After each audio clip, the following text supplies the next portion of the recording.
اس کائنات کے خالق اللہ ہے، اس کائنات کو بنایا ہے، اکیلے بنایا ہے، تنہے تنہا بنایا ہے، بلا شرکت غیر کے بنایا ہے، اور اللہ ہی اس کائنات کے نظام کو چلا رہے ہیں، اکیلے چلا رہے ہیں، تنہے تنہا چلا رہے ہیں، اور بلا شرکت غیر کے چلا رہے ہیں۔ یہاں جو کچھ ہے اللہ کی طرف سے ہے، اللہ کر رہے ہیں اور اللہ ہی سے ہوتا ہے۔ ہاں، اللہ نے اس دنیا کو دار الاسباب بنایا ہے، ہر چیز کے لیے ایک سبب مقرر فرما دیا۔ جتنے حالات ہیں اس دنیا کے اندر، اس کے لیے بھی اللہ نے سبب مقرر فرمایا ہے۔ وہ کون سا سبب ہے، وہ کیا ہے، اس کو اللہ تعالیٰ نے اپنے کلام پاک میں فرما دیا۔ ظاہر الفساد فی البر والبحر بما کسبت ایدی الناس۔ جتنا فساد ہے خشکی اور تری میں، یہ سب ہمارے ہاتھوں کی کمائی ہے۔ انسان بنا ہوا ہے، اللہ تعالیٰ حالات کو بنا دیتے ہیں۔ انسان میں بگاڑ آ جاتا ہے، اللہ تعالیٰ حالات کو بگاڑ دیتے ہیں۔ اس انسان کے اوپر رکھ کر سارا نظام ہے۔ اللہ تعالیٰ نے انبیاء علیہ السلام کے ذریعے سے ہم تک یہ بات پہنچائی ہے کہ جب انسان دنیا سے جائے گا، موت آئے گی، پھر اللہ تعالیٰ حشر کے میدان میں اس کو اٹھائیں گے تو میزان قائم ہوگا اور اعمال کھولے جائیں گے۔ نیکیوں کے پلڑے میں نیکیاں تولی جائیں گی، بدی کے پلڑے میں برائیاں تولی جائیں گی۔ جون سا پلڑا بھاری ہو جائے گا، اس حساب سے اس کا معاملہ کیا جائے گا۔ نیکی کا پلڑا جھک گیا تو پھر اس کے لیے اللہ تعالیٰ نے مہمان خانہ بنایا ہے، جنت۔ بدی کا پلڑا جھک گیا، برائی کا، گناہوں کا، پھر قید خانہ بھی ہے اور وہی جہنم۔ لیکن اعمال، انسان اس دنیا میں جو کچھ کرتا ہے آخرت میں تو بدلہ ملے گا، اس کے اثرات دنیا میں بھی پڑتے ہیں۔ انسان برائی کرتا ہے، گناہ کرتا ہے، اللہ کی نافرمانی کرتا ہے، اس کے مضر اثرات دنیا میں بھی پڑتے ہیں۔ اللہ تعالیٰ نے قوموں کے واقعات میں بتا دیے کہ قومیں آئیں جب اللہ کی نافرمانی پر اتر آئے، اور اللہ کی نافرمانی اس حد تک کی کہ نبیوں کو بھی جھٹلا دیا، تو نوح علیہ السلام، ان کی قوم کو اللہ نے پانی کے اندر غرق کر دیا۔ پھر ہود علیہ السلام، ان کی قوم کو ایک فرشتے نے ایک ایسی چیخ ماری، اس چیخ سے ان کے کلیجے پھٹ گئے، قوم ختم ہو گئی۔ یہ ان کی نافرمانی انہوں نے کی اللہ کی، اس کے بدلے میں دنیا میں یہ ہوا۔ پھر قوم عاد، ایسی تیز ہوا اللہ نے چلائی کہ ان کو اس ہوا نے پٹخ پٹخ کر زمین پر ایسا لگا دیا جیسے لاشیں، لمبے لمبے درخت پڑے ہوئے ہوتے، ان کی لاشیں ایسی ہو گئی۔ یہ انہوں نے اللہ کی نافرمانی کی، دنیا میں یہ نتیجہ نکلا۔ قوم لوط، جبرائیل علیہ السلام نے اپنے 600 پروں میں سے ایک پر کے ایک کنارے پر ایک کونے سے ساری بستی کو اوپر اٹھایا، آسمان کو لکھ کر گئے اور وہاں سے الٹ دیا۔ یہ اللہ کا عذاب آ گیا اور یہ ان کی نافرمانی پر آیا۔ جب انسان اللہ کی نافرمانی کرتا ہے تو پھر مشکلات آتی ہیں، پریشانیاں آتی ہیں، بلکہ یہاں تک کہ اللہ کا عذاب آتا ہے۔ حضور صلی اللہ علیہ وسلم فرماتے ہیں، اس کا مفہوم ہے، جس بستی میں، جس علاقے میں، جس شہر میں 3 قسم کے لوگ ہوں، آپس میں اللہ کے لیے محبت کرنے والے ہوں، مسجدوں کو آباد کرنے والے ہوں، آخری رات میں اٹھ کر استغفار کرنے والے ہوں، تو ایسے علاقوں سے، ایسی بستیوں سے، ایسے شہروں سے اللہ تعالیٰ اپنے بھیجے ہوئے عذاب کو بھی موقوف کر دیتے ہیں۔ عائشہ رضی اللہ تعالیٰ عنہ نے عرض کیا، اے اللہ کے رسول، اگر گناہوں کی وجہ سے اللہ کا کوئی عمومی عذاب آ جائے اور ہمارے درمیان میں نیک اور صالح لوگ بھی موجود ہوں، تو کیا ان کو بھی اس دنیا میں اس اللہ کے عذاب کا اثر پڑے گا؟ اس پر فرمایا، جس کا مفہوم ہے، ہاں، جب خباثت کا غلبہ ہو جائے اور اللہ کا کوئی عمومی عذاب آ جائے اور نیک صالح لوگ بھی موجود ہوں، ان کو بھی اثر پڑے گا۔ ہاں، حشر میں یہ نیک صالح لوگ برے لوگوں سے جدا ہو جائیں گے۔ اللہ تعالیٰ اپنا عذاب کب بھیجتے ہیں؟ ایک بزرگ گزرے ہیں، مولانا یوسف بن نوری صاحب رحمۃ اللہ علیہ، فرمانے لگے، شر اتنا غالب آ چکا ہے، مجھے ڈر ہے کوئی اللہ کا عمومی عذاب نہ آ جائے۔ جب اللہ کی نافرمانی کی جاتی ہے، اب کھلے عام کی جاتی ہے، دھڑکے سے کی جاتی ہے، اصرار کے ساتھ کی جاتی ہے، پھر اللہ کا عذاب آ جاتا ہے۔ ابلیس یہ جن میں سے تھا، فرشتے اس کو اٹھا کر لے گئے اپنے پاس، یہ فرشتوں کے درمیان میں رہنے لگا، اللہ کا درباری بھی بن گیا۔ لیکن جب اللہ نے آدم علیہ السلام کو بنایا اور تمام فرشتوں کو حکم دیا اس کو سجدہ کرو، تمام نے سجدہ کیا، ابلیس نے نہیں کیا، اور اللہ نے اس واقعے کو کئی مرتبہ اپنے کلام پاک میں دہرایا ہے، کیوں اس نے سجدہ نہیں کیا؟ ابا، اس نے انکار کیا، اس نے اللہ کی نافرمانی کی۔ کہاں وہ اللہ کا درباری اور کہاں وہ لعنتی بن گیا، راندہ درگاہ ہوا، گمراہ ہوا، بلکہ گمراہی کو پھیلانے والا بن گیا۔ اللہ کی نافرمانی کی جاتی ہے، گناہ کیے جاتے ہیں، ان گناہوں پر اصرار کیا جاتا ہے تو اللہ کا عذاب آ جاتا ہے۔ ہاں، جب نافرمانی عام ہو جائے، کچھ لوگ ایسے بھی ہوتے ہیں اس بات کی فکر میں لگ جاتے ہیں یہ نافرمانی کیسے ختم ہو جائے، اس زمین سے اللہ کی نافرمانی مٹتی چلی جائے اور اللہ کی فرما برداری عام ہوتی چلی جائے۔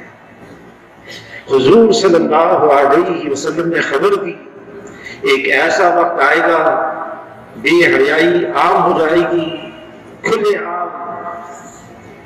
ایک آدمی اتنا کہے گا کھلے عام نہ کرو، چھپ کے کرو، اوٹ میں کرو، اس کو اس کہنے پر 50 صدیقین کا اجر اور ثواب ملے گا۔ نافرمانی عام ہوگی۔ بعض اوقات اللہ کی طرف سے آزمائشیں بھی آتی ہیں، امتحانات آتے ہیں۔ امتحان کیوں آتا ہے؟ اب ماں باپ اپنے چھوٹے معصوم بچے کو 4 سال کا ہے، 5 سال کا ہے، اسکول میں مدرسے میں داخل کرتے ہیں، سال گزر جاتا ہے، استاد ماں باپ کو بلاتا ہے، کہتا ہے یہ جو معصوم بچہ ہے آپ کا، اس کا ہم امتحان لیں گے۔ ماں باپ کہتے ہیں میرے معصوم بچے کا آپ کیوں امتحان لینا چاہتے ہیں؟ یہ تو معصوم ہے، 5 سال کا ہے، کیوں امتحان لینا چاہتے ہیں؟ استاد بتاتا ہے اس کا درجہ اونچا کرنا چاہتے ہیں، اس کو آگے بڑھانا چاہتے ہیں، اس کو ترقی دینا چاہتے ہیں، اس لیے اس کے لیے امتحان ہے۔ آگے بڑھانے کے لیے، پریشان کرنے کے لیے نہیں، تنگ کرنے کے لیے نہیں، ترقی دینے کے لیے۔ شیخ الحدیث مولانا زکریا صاحب رحمۃ اللہ نے لکھا ہے جو آزمائشیں، جو امتحانات اللہ نے اس امت کے لیے رکھے ہیں، امت محمدیہ کے لیے رکھے ہیں، اگر ان آزمائشوں اور امتحانات میں سے ایک امتحان، صرف ایک امتحان کسی سابقہ امت پر آ جاتا، وہ امت ختم تھی۔ یہ تو حضور صلی اللہ علیہ وسلم کی امت ہے جس کو اللہ تعالیٰ امتحانات سے گزارتے چلے جا رہے ہیں۔ ابھی اور باقی ہیں اس امت کے لیے، جیسے فتنہ دجال ہے، جیسے فتنہ یاجوج اور ماجوج ہے، فتنہ دابۃ الارض ہے، اس امت کے لیے۔ کیوں ہے؟ یہ امت تو آئی ہے سب سے آخر میں اور سب سے پہلے جنت میں جائے گی۔ جنت اتنی آسان نہیں ہے۔ آزمائشیں، امتحانات اگر آ جائے تو کیا کرنا ہے؟ آدم علیہ السلام پر آزمائش آ گئی، اللہ تعالیٰ نے جنت سے دنیا میں بھیج دیا، اتنا روئے کہ اگر آدم علیہ السلام کی آنسوں کو ایک جگہ رکھا جائے اور ان کی اولاد کی آنسوں کو ایک جگہ رکھا جائے تو آدم علیہ السلام کے آنسو زیادہ ہوں۔ اللہ کے سامنے روئے، ربنا ظلمنا انفسنا وان لم تغفر لنا وترحمنا لنكونن من الخاسرین۔ جب اللہ کو یاد کیا، جب اللہ کو پکارا، جب روئے اللہ کے سامنے، اللہ نے آدم علیہ السلام کی بے چینی کو ختم کر کے اطمینان سے بدل دیا۔ ابراہیم علیہ السلام آگ میں ڈالا جا رہا ہے، اور وہ کیسی آگ تھی، اس کی تپش، اس کی سختی کی وجہ سے کوئی اس کے قریب تک نہیں آ سکتا تھا، اور ابراہیم علیہ السلام کو بھی اس آگ کے اندر منجنیق کے ذریعے سے اس آگ میں پھینکا گیا۔ جب پھینکا جانے لگا تو جبرائیل علیہ السلام بھی آئے، ہم آپ کی مدد کریں گے۔ ابراہیم علیہ السلام نے فرمایا کہ اللہ نے آپ کو بھیجا ہے، کہ اجازت لے کر آئے، اجازت۔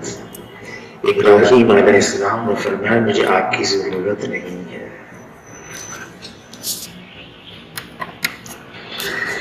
پانی کا فرشتہ، ہوا کا فرشتہ اللہ کی طرف متوجہ رہے، ابراہیم علیہ السلام صرف اللہ کی طرف متوجہ رہے، اللہ نے براہ راست آگ کو حکم دے دیا سلامتی والی ٹھنڈی ہو جا۔ ابراہیم علیہ السلام فرماتے ہیں وہ 40 دن جو میرے اس آگ میں گزرے، میری زندگی کے بہترین دن، زندگی کا بہترین وقت۔ موسیٰ علیہ السلام، بحر کلثوم ہے، سمندر ہے، اور پیچھے فرعون اور اس کی فوج ہے۔ قوم نے کہا بھی ہم تو مارے گئے، آگے پانی ہے، پیچھے فوج ہے۔ موسیٰ علیہ السلام نے فرمایا ہرگز نہیں، اللہ ہمارے ساتھ ہے۔ اللہ ساتھ ہے تو ہم کس بات کا؟ قوم کو اللہ کی طرف متوجہ کیا۔ اللہ نے بنی اسرائیل کو سلامتی کے ساتھ راستے بنا کر وہاں سے پار کروا دیا، اور فرعون اور اس کی لشکر کو اسی پانی میں غرق کر دیا۔ موسیٰ علیہ السلام اور اس کی قوم کیسے پار ہوئی؟ وہ اللہ کی طرف متوجہ ہو گئی۔ فرعون اور اس کی قوم کیسے غرق ہوئی؟ وہ اللہ کی نافرمانی کی، اللہ کے حکم کو توڑ دیا، اللہ کو ماننے سے انکار کیا، اللہ نے ان کو ختم کر دیا۔ یونس علیہ السلام مچھلی کے پیٹ میں ہیں، اندھیری سمندر کا اندھیرا، اس مچھلی کا اندھیرا، پیٹ کا اندھیرا۔ اللہ کو پکارا، لا الہ الا انت سبحانک انی کنت من الظالمین۔ اللہ نے اس کا ذکر کیا کلام پاک میں۔ اگر یونس علیہ السلام اللہ کی تسبیح اس انداز سے نہ کرتے تو تا قیامت مچھلی کے پیٹ میں رہتے۔ اللہ کو یاد کیا، اللہ کو پکارا، اللہ نے سلامتی کے ساتھ مچھلی کے پیٹ سے باہر نکال دیا۔ اور آگے کیا فرمایا؟ جو ایمان والے اس انداز سے مشکلات میں اللہ کو پکاریں گے، اللہ ان کو بھی نجات دیں گے۔ وَكَذَلِكَ نُنْجِي الْمُؤْمِنِينَ،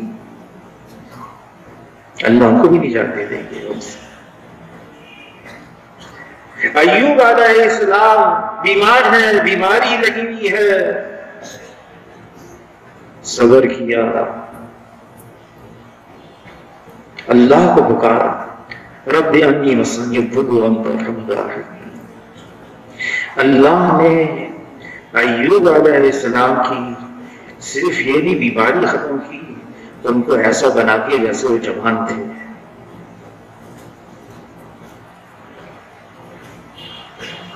عیسیٰ علیہ السلام بند کمرے میں ہیں،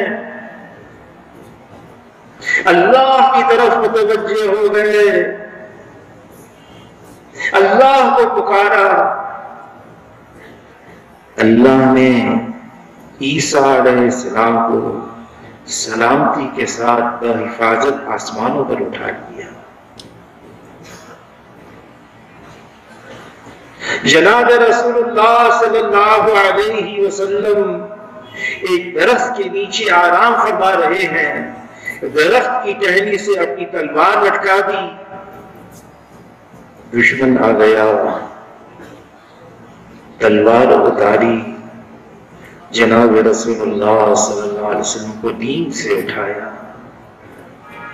اب حضور صلی اللہ علیہ وسلم دیکھ رہے ہیں میری تلوار دشمن کے ہاتھ میں میرے سامنے ہے، اور وہ یوں کہتا ہے، اے محمد صلی اللہ علیہ وسلم کون بچائے گا؟ بڑے اطمینان سے جناب رسول اللہ صلی اللہ علیہ وسلم نے فرمایا، اللہ۔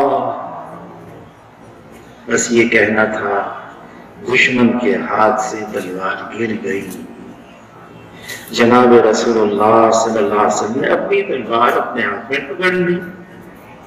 اب تم کو کون بچائے گا؟ آپ کریم ہیں، ابن کریم ہیں، ابن کریم ہیں۔ یہ نظام اللہ چلا رہے ہیں، اسباب انسانی اعمال ہیں، اعمال اچھے ہیں، حالات بنے ہوئے ہیں، اعمال میں بگاڑ آ جاتا ہے، حالات بگڑ جاتے ہیں۔ اعمال صالحہ، اللہ نے موت اور زندگی کو بنایا اسی لیے ہے، دیکھنے کے لیے کون اچھے عمل کرتا ہے۔ نوح علیہ السلام کے سامنے اس کا بیٹا ڈوب رہا ہے، نوح علیہ السلام نے اللہ کو پکارا، اے اللہ آپ نے تو وعدہ کیا تھا آپ میرے اہل کو بچائیں گے، میرا بیٹا میری آنکھوں کے سامنے ڈوب رہا ہے۔ کیا جواب دیا؟ یہ آپ کے اہل میں سے نہیں ہے۔ وجہ بھی بتا دی، اس کے اعمال غیر صالح ہیں، اس کے اعمال اچھے نہیں ہیں۔ حشر کے میدان میں لوگ ہوں گے، مجمع ہوگا، اللہ سے درخواست پیش کرے گا، ربنا ابصرنا وسمعنا فارجعنا نعمل صالحا، اے رب ہمارے ہمیں لوٹا دیا جائے، ہمیں ایک موقع اور دیا جائے، اب کہ ہم اعمال صالحہ کر کے آئیں گے، اچھے عمل کر کے آئیں گے۔ آخرت میں تو بدلہ ہے، دنیا کے اندر اثرات ہیں۔ عائشہ رضی اللہ تعالیٰ عنہا فرماتی ہیں جب بے حیائی عام ہو جاتی ہے تو پھر اللہ تعالیٰ ایسی بیماریوں کو وجود دیتے ہیں، لوگ کہتے ہیں ہم نے تو اپنے باپ دادوں سے بھی ایسی بیماریاں نہیں سنی اس کے بارے میں۔ جب وعدہ خلافی عام ہو جاتی ہے، اللہ تعالیٰ دشمن کو مسلط کر دیتے ہیں، جب جھوٹ دھوکہ بازی عام ہو جاتی ہے، اللہ قحط سالی کو لے کر آ جاتے ہیں۔ یہ جو کچھ ہو رہا ہے اس کے قصوروار ہم ہیں، میں ہوں، میں بگڑ گیا، حالات بگڑ گئے، میں بن جاؤں گا، حالات بن جائیں گے، میرا بننا ضروری ہے۔ اور بننا کیا ہے؟ حضور صلی اللہ علیہ وسلم کے ارشادات سے یہ بات معلوم ہوتی ہے۔ فرمایا انسان کے جسم کے اندر ایک گوشت کا لوتھڑا ہے، یہ صحیح ہے، سارا بدن صحیح ہے، یہ بگڑا ہوا ہے، سارا بدن بگڑا ہوا ہے، اور یہ گوشت کا لوتھڑا انسان کا دل ہے۔ دل بنا ہوا ہے، یہ انسان بنا ہوا ہے، انسان بنا ہوا ہے، حالات بنے ہوئے ہیں، دل بگڑا ہوا ہے، انسان بگڑا ہوا ہے، انسان بگڑا ہوا ہے تو حالات بھی بگڑ جاتے ہیں۔ دل کا بننا کیا ہے؟ دل کا بننا یہ ہے، یہ دل اللہ کی تجلی گاہ ہے، اس دل کو اللہ نے اپنے لیے بنایا ہے، اس دل کو اللہ نے اپنے لیے مختص کیا ہوا ہے، اس دل میں صرف اللہ ہو اور اللہ کے علاوہ کچھ اور نہ ہو۔ یہ زمین اللہ کو نہیں سما سکتی، یہ آسمان اللہ کو نہیں سما سکتا، مومن کا دل ہے یہ اللہ کو سما سکتا ہے۔ لیکن کس دل میں اللہ ہوں گے؟ اللہ میں کوئی کمی نہیں، اللہ میں کوئی کجی نہیں، اللہ میں کوئی خامی نہیں، یکتر ہر عیب سے اللہ تعالیٰ پاک اور صاف ہے۔ دل ناپاک ہو گیا، مال، نقشے، چیزیں، منصب، عہدے، اس کی محبت، اس کی تمنا دل میں آ گئی تو کیا ہوا؟ یہ دل ناپاک ہو گیا۔ مال سے زندگی بنتی ہے، فاسد یقین آ گیا، نقشے چیزوں سے کام بنتا ہے، فاسد یقین دل میں آ گیا، یہ دل خراب ہو گیا، یہ دل فاسد ہو گیا، یہ دل ناپاک ہو گیا۔ جس دل میں ایسا ناپاک، جس جسم کے اندر ایسا ناپاک دل ہوگا، اس بدن سے پھر جو اعمال نکلیں گے، جو کرے گا وہ تو ناپاک ہی ہوگا، گندگی ہوگی۔ مال سے زندگی بنتی ہے، مال کے پیچھے جائے گا، مالداروں کے پیچھے جائے گا، مال ملے جیسے بھی ملے، نقشے چیزوں سے کام بنتا ہے، یہ نقشے چیزوں کے پیچھے جائے گا، نقشے چیزوں والوں کے پیچھے جائے گا۔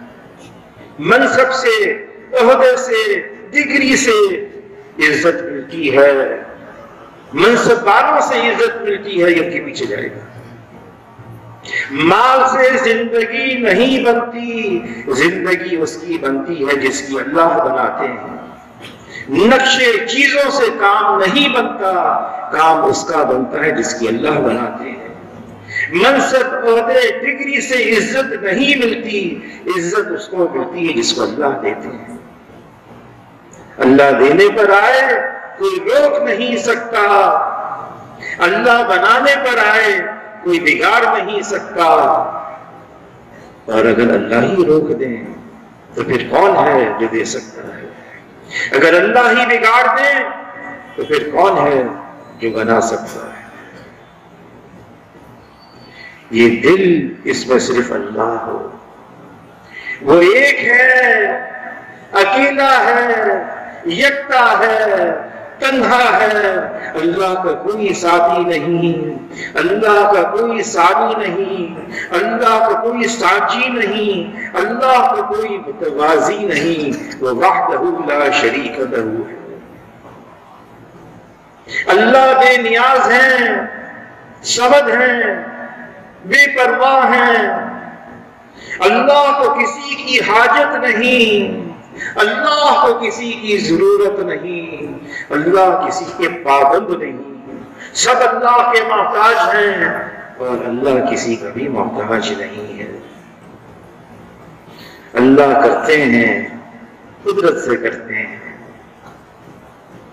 ایک پتا بھی اس دنیا میں اللہ کے حکم کے بغیر ہل نہیں سکتا ہے۔ کائنات کا ذرہ ذرہ یہ اللہ کے حکم میں چکھا ہوا ہے، ساری کائنات پر اللہ کا قبضہ ہے، فیصلہ اللہ کا، حکم اللہ کا، قبضہ اللہ کا ہے۔ دنیا کی تمام حکومتوں پر، دنیا کی تمام سلطنتوں پر، دنیا کی تمام بادشاہتوں پر ایک اللہ کی بادشاہت ہے۔ جو مخلوق چاہے گی وہ نہیں ہوگا، جو اللہ چاہیں گے وہ ہوگا۔ مخلوق کا چاہنا محض چاہنا ہے اور اللہ کا چاہنا ہو جانا ہے، اور اللہ کی چاہت ہر چیز پر غالب ہے۔ مخلوق اللہ نے بنایا ہے، طرح طرح کی مخلوق، چونٹی ہے اللہ نے بنائی ہے، بڑی طاقتور مخلوق نظر آ رہی ہے۔ سمندر کے اندر ایسی بڑی مچھلیاں ہیں، بڑی بڑی، بلو ویل کہتے ہیں اس کو، جو بہت بڑا ہاتھی ہے نا، اگر اس کے مقابلے میں رکھا جائے تو اس کی صرف ایک آنکھ کے برابر ہاتھی ہو جائے، اندازہ لگا لیں۔ پھر جبرائیل علیہ السلام کو اللہ نے بنایا ہے، اگر اپنی اصلی شکل میں جبرائیل علیہ السلام آ جائیں، ان کا سر عرش معلا سے جا کر لگے، ان کے پاؤں تحت سرا میں ہوں، 600 پروں میں سے اگر جبرائیل علیہ السلام ایک پر کو کھول دیں سارا مشرق ڈھک جائے، اور دوسرا کھول دیں سارا مغرب ڈھک جائے۔ اور اتنی طاقتور مخلوق ظاہری شکل میں کتنی طاقتور ہو، مخلوق ظاہری شکل میں کتنی زور آور ہو، مخلوق ظاہری شکل میں کتنی فوجدار ہو، اور مخلوق ظاہری شکل میں کتنی قداور ہو، اللہ کے سامنے اس کی کوئی حیثیت نہیں ہے۔ مخلوق مخلوق ہے، جیسے مخلوق وجود میں آنے کے لیے اللہ کی محتاج ہے، ایسی استعمال ہونے میں بھی اللہ کی محتاج ہے۔ خالق اللہ ہیں، بنانے والے اللہ ہیں، اور باقی سب بنی ہوئی ہے۔ لا الہ الا اللہ، یہ کلمہ ایمان ہے۔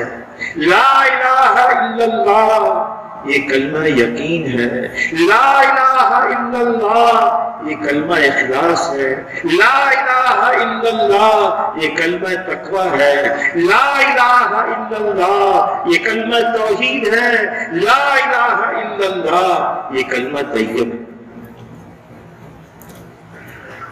یہ کلمہ اس کی شروع لا سے ہوتی ہے، لا انکار ہے، نفی ہے، یہ جو کچھ ہے، جتنا کچھ نظر آ رہا ہے یہ بنا ہوا ہے، یہ اللہ کا غیر ہے، یہ اللہ کا سوا ہے، یہ اللہ کا ما سوا ہے، جو اللہ کا غیر ہے، جو اللہ کا سوا ہے وہ اللہ کے بغیر کچھ کر نہیں سکتا ہے۔ لا الہ الا اللہ یہ صرف بول نہیں ہے بلکہ ایک حقیقت ہے، اس حقیقت کو دل میں اتارنا ہے۔ یہ صرف زبان کے بولنا ہو، یہ صرف الفاظ زبان کے نہ ادا ہو رہے ہوں بلکہ یہ دل کی گہرائیوں میں پہنچ چکے ہوں، دل کی گہرائیوں سے یہ لا الہ الا اللہ نکل رہا ہو، یہ نگاہ صرف اللہ پر جمی رہے، یہ نگاہ اللہ سے ہٹنے نہ پائے، فَفِرُّوا إِلَى اللَّهِ رخ ہو صرف اللہ کی طرف۔ حالات کیسی بنتے چلے جائیں، حالات بھی تو مخلوق ہیں، اور حالات یہ آتے ہیں، اللہ تعالیٰ کلام پاک میں فرما رہے ہیں، جس کا مفہوم ہے ہم نے پہلوں کو بھی آزمایا ہے، پرکھا ہے، جانچا ہے، ہم تمہیں بھی آزمائیں گے اور پرکھیں گے اور جانچیں گے، کیوں؟ پتہ چل جائے سچا کون ہے، جھوٹا کون ہے۔ یہ صرف زبان کی بول ہے یا دل کی آواز ہے، یہ اللہ جاننا چاہتے ہیں۔ لیلا مجنوں کے قصے مشہور ہیں۔ ایک دن لیلا کی باندی نے آ کر کہا، اتنے جمع ہو گئے، پتا ہی نہیں چل رہا اصل کون ہے۔ لیلا نے کہا کیا مشکل ہے، یہ تشتری دو، یہ چھری اس پر رکھو، اعلان کرو جا کے ہم میں آج کوئی کھانا نہیں لیلا کی طرف سے، آج لیلا نے خالی تشتری بھیجی ہے چھری کے ساتھ، اور اس کی تمنا یہ ہے مجنوں اپنے چہرے کا گوشت نکال کے رکھ دے۔ باندی نے اعلان کیا، سب بھاگ گئے، ایک رہ گیا۔ لیلا نے چہرے کا گوشت مانگا، کچھ پیشانی سے، کچھ چہرے سے، کچھ رخسار سے، کچھ تھوڑی سے، فونا فون کر دیا چہرے کو۔ لیلا نے کہا دیکھا پتہ چل گیا۔ آزمائشیں آتی ہیں اللہ کی طرف سے دیکھنے کے لیے کون جمع رہتا ہے، کون مضبوط رہتا ہے، جس کی زبان پر نہیں بلکہ دل سے، دل کی گہرائیوں سے آواز نکلتی ہے، لا الہ الا اللہ، ایک اللہ کی طرف متوجہ ہونا ہے۔ جب کوئی مشکل آ جائے حضور صلی اللہ علیہ وسلم کیا کرتے تھے؟ ذرا آندھی تیز چلتی، تیز ہو جاتی، ہوا تیز ہو جاتی، سورج گرہن، چاند گرہن، گھر میں فاقہ، جناب رسول اللہ صلی اللہ علیہ وسلم مسجد میں آتے، نماز پڑھتے، اللہ کی طرف متوجہ ہو جاتے، اللہ کی طرف متوجہ ہو جانا، اللہ سے مانگنا۔ ہاں ہم سے گناہ ہوتے ہیں، گناہوں والی زندگی چھوڑنی ہے، اللہ کی نافرمانی والی زندگی چھوڑنی ہے، اس کے لیے وہ اسباب اختیار کرنے ہیں کہ ہم گناہوں کو چھوڑ کر اللہ کی اطاعت اور فرما برداری والی زندگی گزاریں۔ جب انسان سے گناہ ہوتا ہے تو ایک سیاہ نقطہ اس کے دل میں پیدا ہو جاتا ہے، اور جب وہ گناہ کرتا چلا جاتا ہے شدہ نقطے اس کے دل میں یہ سیاہ پڑتے چلے جاتے ہیں یہاں تک کہ دل بالکل کالا ہو جاتا ہے، پھر دل میں خیر کی رغبت ہی نہیں رہتی۔ کیا کرنا ہے؟ فرمایا کل بنی آدم خطاؤن، سارے گنہگار ہیں، لیکن فرمایا خیر الخطائین التوابون، بہترین گناہگار وہ ہے اقرار کرے اس سے غلطی ہو گئی، مجھ سے گناہ ہو گیا، توبہ کر لے، رجوع کر لے۔ یہ توبہ حضور صلی اللہ علیہ وسلم کا ایک لقب نبی توبہ تھا۔ ایک مجلس میں ایک صحابی فرماتے میں حضور کے ساتھ مجلس میں بیٹھا ہوا، میں گننے لگا حضور صلی اللہ علیہ وسلم کتنی دفعہ استغفار کر رہے ہیں۔ حضور صلی اللہ علیہ وسلم تو بخشے بخشائے ہیں، معصوم ہیں، امت کو تعلیم دے رہے ہیں، امت کو بتا رہے ہیں جو استغفار کو لازم قرار دیتا ہے اللہ تعالیٰ رزق سے اور تنگی سے ارحم سے اس کے لیے راہیں نکالتے ہیں اور ایسی جگہ سے روزی پہنچاتے جہاں سے وہم و گمان بھی نہیں ہوتا۔ صحابی فرماتے ہیں گننے لگا، رب اغفر لی وتب علی انک انت التواب الرحیم۔ میں گن رہا تھا، مجلس پوری ہو گئی اور حضور صلی اللہ علیہ وسلم 70 مرتبہ یہ استغفار پڑھا۔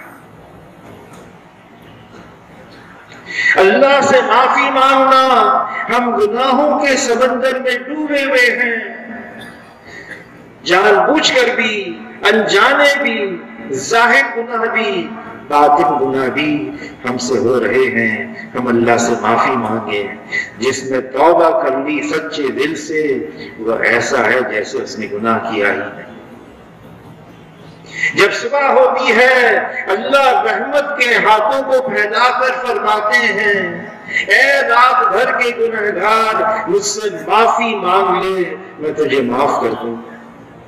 جب رات ہوتی ہے اللہ رحمت کے ہاتھوں کو پھیلا کر فرماتے ہیں اے دن بھر کے گناہگار مجھ سے معافی مانگ لے میں تجھے معاف کر دوں۔ جب کسی سے گناہ ہوتا ہے اور اس کے اندر ندامت پیدا ہوتی ہے، شرمندگی، افسردگی، میں نے کیوں کیا یہ گناہ، فرمایا جس کا مفہوم ہے یہ اس کا جذبہ، اس کی کیفیت ہی اس کے گناہ کے لیے کفارہ بن جاتی ہے۔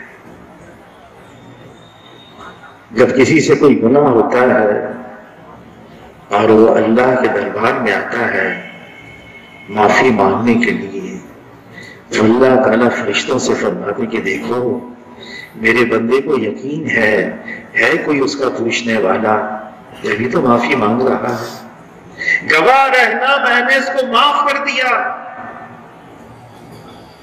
وہ بندہ جاتا ہے، جب تک اللہ نے اس کی مقدر میں تقدیر میں لکھا ہے محفوظ رہتا ہے، پھر جب اس سے گناہ ہو جاتا ہے پھر اللہ سے معافی مانگتا ہے، اے اللہ میں نے واقعی پکا عزم کیا تھا میں نہیں کروں گا، اے اللہ مجھ سے ہو گیا، پھر مجھے معاف کر دے، مجھے معاف کر دے۔ اللہ فرشتوں سے فرما کر بلا کر فرماتے ہیں دیکھو میرے اس بندے نے گناہ کر کے معافی مانگی، میں نے معاف کر دیا، اس سے پھر وہی گناہ ہو گیا، پھر معافی مانگ رہا ہے، گواہ رہنا میں نے اس کو پھر معاف کر دیا۔ پھر جاتا ہے، پھر اس سے گناہ کچھ عرصے کے بعد ہو جاتا ہے، پھر معافی مانگتا ہے، پھر اللہ فرشتوں سے فرماتے ہیں گواہ رہنا یہ گناہ کرتے کرتے معافی مانگتے مانگتے تھک جائے گا، میں اس کو معاف کرتے کرتے نہیں تھکوں گا۔ موسیٰ علیہ السلام کے زمانے میں قحط سالی ہو گئی، قوم نے آ کر موسیٰ علیہ السلام سے کہا آپ اللہ کے برگزیدہ بندے ہیں، نبی ہیں، آپ اللہ سے ہم کلام ہوتے ہیں، آپ کیوں نہیں اللہ سے فرماتے ہیں یہ مشکل یہ مصیبت اللہ دور کر دے۔ موسیٰ علیہ السلام اللہ سے ہم کلام ہو رہے تھے، اے اللہ قوم پریشان ہے، جانور ہیں، پیاسے ہیں، زمین ہے خشک ہو گئی ہے، اللہ نے یہ بات پہنچائی موسیٰ علیہ السلام کو، تمہارے درمیان میں اتنا پاپی ایک شخص ہے، اتنا بد کردار ہے، اتنا گنہگار ہے، میں نے اس کی وجہ سے بارشوں کو روک رکھا ہے۔ موسیٰ علیہ السلام تھے بڑی جلالی، غصے میں آ گئے، لوٹے اپنی قوم کی طرف، جمع کیا، تمہارے درمیان میں ایک ایسا گنہگار بد کردار پاپی ہے جس کی وجہ سے اللہ نے بارشوں کو روک رکھا ہے، میں اس سے کہتا ہوں ابھی نکل جائے یہاں سے، ہمارے درمیان میں سے۔ اس شخص نے تھا اسی کے اندر دل ہی دل میں، اے اللہ اب تک تو میرا پردہ رکھا تھا، میں ان کے درمیان میں نکلوں گا، میرا پردہ تو فاش ہو جائے گا، سب کو پتا چل جائے گا یہ ہے، اے اللہ مجھے معاف کر دے، میرا پردہ رکھ لے، مجھے معاف کر دے۔ بادل آئے، بارش برسنا شروع ہو گئی، قوم حیران، موسیٰ علیہ السلام، اے اللہ نکلا تو کوئی نہیں، یہ بارش کیسے؟ جواب ملا، جس کی وجہ سے بارش کو روک رکھا تھا اسی کی وجہ سے بارش شروع کر دی۔ اس نے مجھ سے معافی مانگ لی، یا اللہ وہ کون ہے؟ جب وہ برا تھا، بد کردار تھا، جب اس نے توبہ نہیں کی تھی تو میں نے پردہ رکھا تھا، اب تو توبہ کر لی، اب کیسے پردہ اٹھاؤں؟ حدیث قدسی ہے، اے میرے بندے اتنے گناہ لے کر آ کہ تیرے گناہ زمین سے آسمان کی چھت تک لگ جائیں، تو توبہ کرنے کے لیے میرے پاس آ، میری عزت کی قسم، میرے جلال کی قسم، میری عظمت کی قسم، میں تیرا استقبال کروں گا اور ایک لمحے میں، ایک جھٹکے میں تیرے سارے گناہوں کو معاف کر دوں گا، اور مجھے کسی کی کوئی پرواہ نہیں۔ فرمایا کہ جب تک یہ امت استغفار کرتی رہے گی یا حضور صلی اللہ علیہ وسلم بنفس نفیس اس امت کے اندر موجود رہیں گے، اللہ تعالیٰ اس امت پر کوئی عمومی عذاب نہیں لے کر آئیں گے۔ استغفار کرنا، اللہ سے معافی مانگنا، ہم اپنی طرف سے بھی مانگیں، ساری امت کی طرف سے مانگیں، اس میں کوئی شک نہیں۔ اس وقت امت مشکل حالات سے گزر رہی ہے۔ حاجی صاحب فرمانے لگے رحمۃ اللہ علیہ، ہم اس وقت گھرے ہوئے ہیں، اندرونی طور سے بھی بیرونی طور سے بھی، لیکن اللہ ہمارے لیے کافی ہے۔ یہ اللہ سوال کر رہے ہیں، علیہ اللہ بھی کافی نہ تھا، کیا میں اپنے بندوں کے لیے کافی نہیں ہوں؟ اللہ ہمارے لیے کافی ہے۔ حاجی صاحب فرمانے لگے، اس وقت عمومی طور سے ایک مایوسی کی کیفیت ہے، امت کو حوصلہ دلواؤ۔ ایک قوم پر اس لیے اللہ کا عذاب آ گیا، وہ اللہ کی رحمت سے مایوس ہو گئے تھے، وہ نا امید ہو گئے تھے، اللہ کا عذاب آ گیا۔ رات کا اندھیرا کتنا ہی طویل ہو جائے، آخر کار سویرا ہونے والا ہے۔ کسی نے کہا ظلمت کا ہے بول بالا کہ سورج ہے نکلنے والا۔ رات کا اندھیرا، اس کی گہرائی صبح صادق سے پہلے ہوتی ہے، سب سے گہرائی رات کی صبح صادق سے پہلے، یہ علامت ہے، یہ نشانی ہے اس بات کی۔ عنقریب رات کا اندھیرا چھٹنے والا ہے اور صبح کا سویرا ہونے والا ہے اور سورج نکلنے والا ہے۔ حضور صلی اللہ علیہ وسلم اپنے صحابہ کو حوصلہ دلاتے، خندق کے اندر پیٹ پر پتھر بندھے ہوئے ہیں، ایک صحابی آئے، خندق کھودنا ہے، سخت سردی ہے اور سردی سے ڈھانپنے کے لیے کوئی مزید چادریں بھی نہیں ہیں، ایک صحابی نے عرض کیا اپنی چادر ہٹا کر، اے اللہ کے رسول، میری پیٹ پر پتھر بندھا ہوا ہے۔ حضور صلی اللہ علیہ وسلم نے اپنی چادر مبارک ہٹائی تو 2 پتھر بندھے ہوئے تھے۔ خندق کھودتے کھودتے چٹان آ گئی، ٹوٹ نہیں رہی ہے۔ حضور صلی اللہ علیہ وسلم کو بلایا۔ حضور صلی اللہ علیہ وسلم سید الاولین سید الآخرین ہیں، رحمت للعالمین ہیں۔ خدا مارا، چنگاری اڑی، صحابہ سے فرمایا یمن فتح ہو گیا۔ خدا مارا، چنگاری اڑی، فرمایا کیسر بھی فتح ہو گیا۔ خدا ماری، چنگاری اڑی، کسرا بھی فتح ہو گیا۔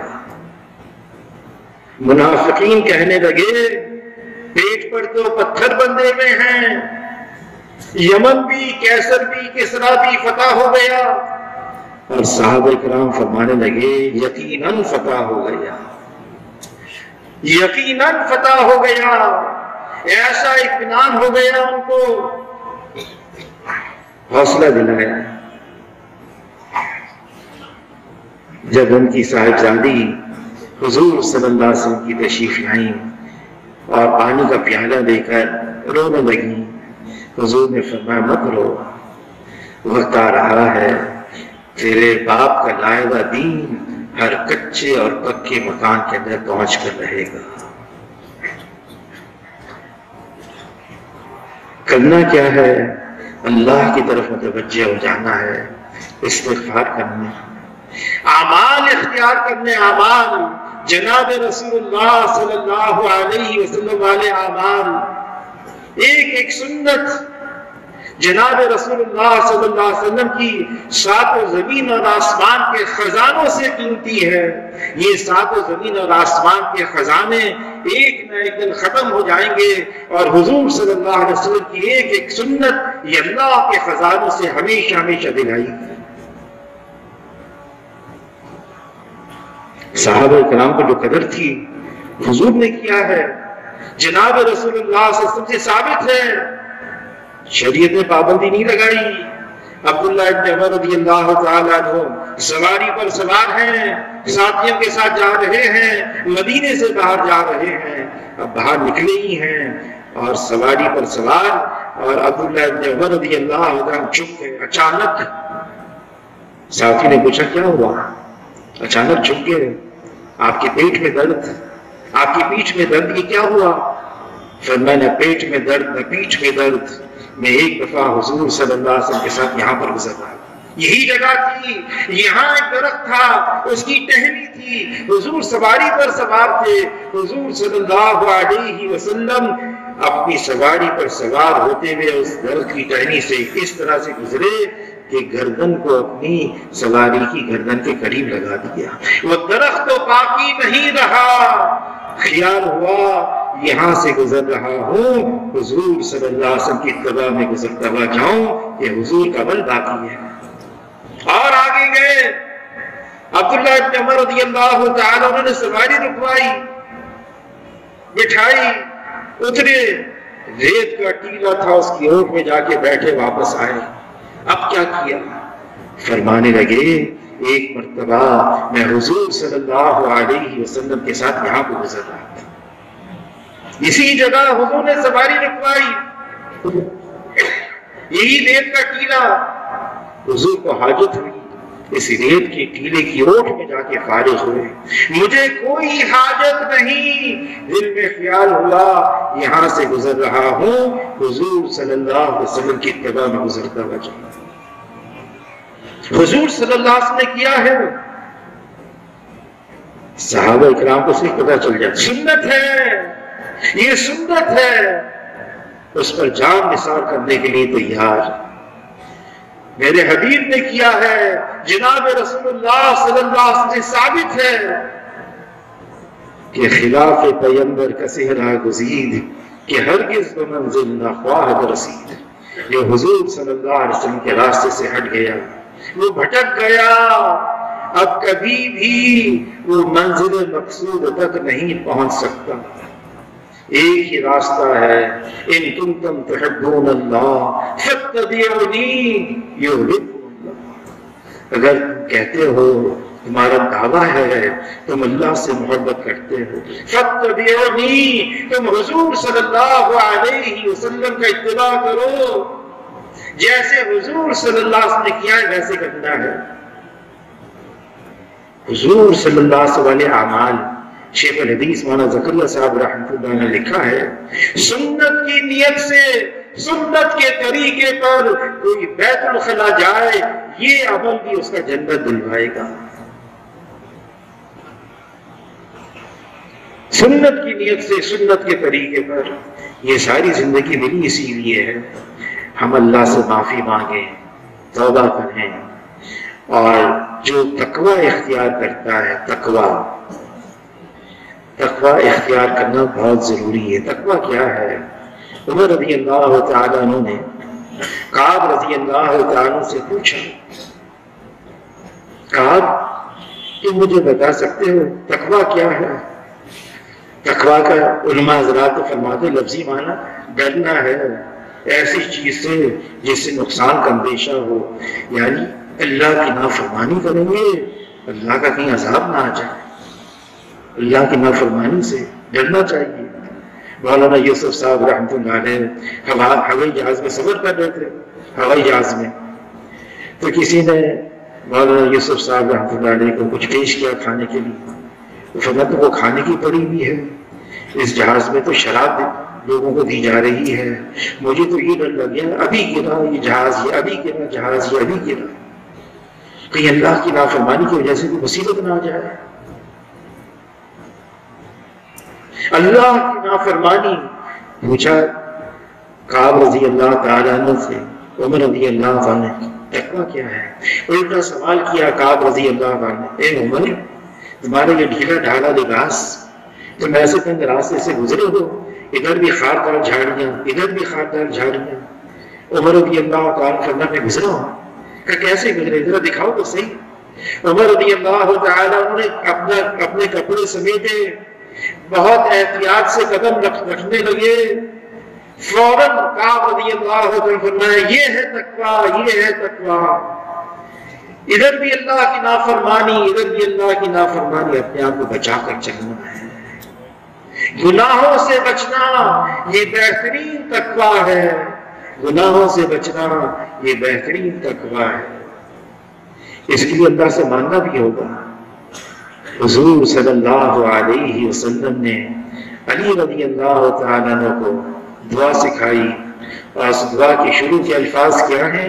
اللہم ارحمنی بترک المعاصی ابدا ما کریتنی، اے اللہ اپنی رحمت کی چادر ہم پر ڈھانپ دے تاکہ ہم ہمیشہ کے لیے گناہ کرنا چھوڑ دیں۔ حاجی صاحب فرمانے لگے دعا یہ بھی کرو کہ اللہ کی نافرمانی کا جذبہ ہی دل سے ختم ہو جائے، مٹ جائے، گناہوں سے نفرت پیدا ہو جائے، گناہوں سے گھن آنے لگے۔ اللہ نے منع کیا ہے، اللہ کے رسول نے منع کیا ہے، منع کردہ چیزوں سے بچ جائے، یہی کلمے کا اخلاص ہے۔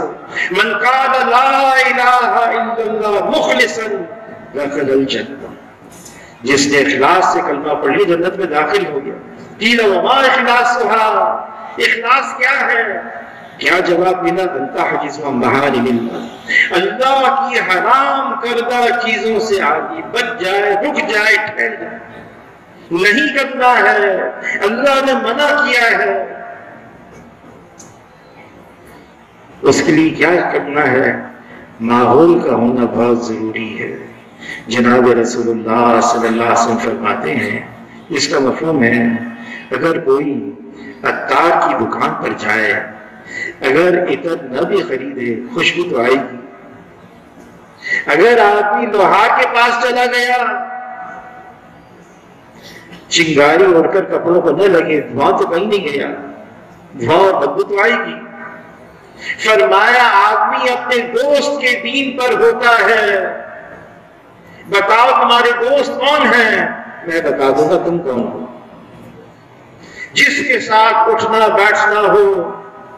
اس لیے مولانا یوسف صاحب رحمۃ اللہ علیہ کے ملفوظات میں ہے، اگر مسلمان اس دور کا صرف اپنا فارغ وقت مسجد کو دے دے، صرف فارغ وقت مسجد کو دے دے، ساری دنیا میں انقلاب آ جائے۔ فرمایا سب سے پہلے مسجد کا دین زندہ ہوگا، مسجد میں ماحول بن جائے، شب روز اعمال سے آباد ہو جائے۔ اعمال مسجد کے اندر، امام دارانی رحمۃ اللہ علیہ فرماتے ہیں حضور صلی اللہ علیہ وسلم مسجد میں تشریف لائے، معمول نہیں تھا آنے کا، دیکھا کہ ذکر کا حلقہ ہے، دیکھا تعلیم کا حلقہ ہے، فرمایا دونوں خیر پر ہیں۔ مسجد میں اعمال ہو رہے تھے، فرمایا دونوں خیر پر ہیں۔ خود جا کے تعلیم کے حلقے میں تشریف فرما ہوئے اور فرمایا اللہ نے مجھے معلم بنا کر بھیجا ہے۔ اعمال کے ساتھ ہمارا تعلق ہو جائے، اعمال کے ساتھ ہم لائبریری میں تفکر کرتے ہیں نا شورا والے، تو حاجی صاحب فرمانے لگے تم یہ بھی پوچھتے ہو 2.5 گھنٹے دے رہے ہو، تم یہ بھی پوچھتے ہو گشت کر رہے ہو، یہ بھی پوچھتے ہو کہ تم کو ملکوں میں جانا زیادہ راہ لے کر آئے ہو، یہ ساری باتیں پوچھتے، یہ بھی پوچھا کرو کیا تم نے اعمال کرتے کرتے وہ اختیار کر لیا درجہ، کوئی حاجت ہو اللہ کے سامنے رکھو اور اللہ پورا کر دیتے ہو، یہ بھی پوچھا کرو۔ اعمال کے ذریعے سے، حدیث میں آتا ہے نوافل کے ذریعے سے آدمی اللہ کے اتنا قریب ہو جاتا ہے، اتنا قریب، وہ دیکھتا ہے تو اللہ کی آنکھ سے دیکھتا ہے، وہ پکڑتا ہے تو اللہ کے ہاتھ سے پکڑتا ہے، وہ چلتا ہے تو اللہ کے پاؤں سے چلتا ہے، یعنی اس کا بدن سر سے لے کر پاؤں تک وہ اللہ کے احکامات کے تابع بن جاتے ہیں۔ اعمال کے ذریعے سے یہ راستہ ہے اپنے آپ کو بدلنے کا، اپنی زندگی بدلنے کا۔ ہم نے وقت بھی لگا لیا، 4 مہینے بھی لگا لیے، ہم نے ملکوں کا بھی سفر کر دیا، بدلے نہیں، کوئی بات نہیں، کوئی بات نہیں، راستہ بھی کھلا ہوا ہے۔ جب تک حلق میں غرغرہ نہ آئے، جب تک یہ سورج مشرق کے بجائے مغرب سے نہ نکلے، موقع ہے ہمارے پاس، ہم اللہ سے معافی مانگیں، توبہ کریں، زندگی کو بدلیں اور ساری انسانیت کو اس رخ پر لے کر آئیں۔ یہ کام ہی اقوام عالم کے رخ کو بدلنے کا ہے، گناہوں سے چھڑا کر اللہ کی اطاعت اور فرما برداری میں لے کر آنا ہے۔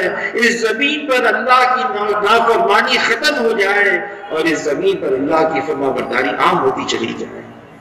صحابہ کرام نے یہ کام کیا، نکل گئے اللہ کے راستے میں، اس دین کو ساری دنیا میں عام کر دیا۔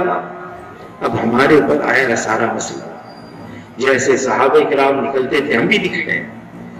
فرمایا اگر صرف صحابہ کرام کا 10واں حصہ کر لیں، 10واں حصہ، اللہ ہمارے ساتھ وہ معاملہ کریں گے جو اللہ نے ان کے ساتھ کیا۔ وہ نکل گئے جان دینے کے لیے، وہ نکل گئے واپس لوٹ کر آنے کے لیے نہیں۔ ہمارے لیے آسانی ہے، ہم 4 مہینے کے لیے، ہم 40 دن کے لیے اللہ کے راستے میں نکل جائیں، واپس لوٹ کر آئیں، اپنے اپنے شہروں میں، دیہاتوں میں، علاقوں میں، محلے میں، مسجد میں آ کر یہ دین کا کام ایسا کرنا شروع کرے کہ باقی بھی اللہ کے راستے میں نکلنے والے تھے۔ ہر گھر سے ایک آدمی اللہ کے راستے میں نکل جائے، یہ دین کی محنت عام ہو جائے، امت کے اندر یہ احساس پیدا ہو جائے یہ دین کا کام میری ذمہ داری ہے، اس دین کے لیے مجھے اللہ کے راستے میں نکلنا ہے۔ تو اس کے لیے فرمائیں کون کون ساتھی 4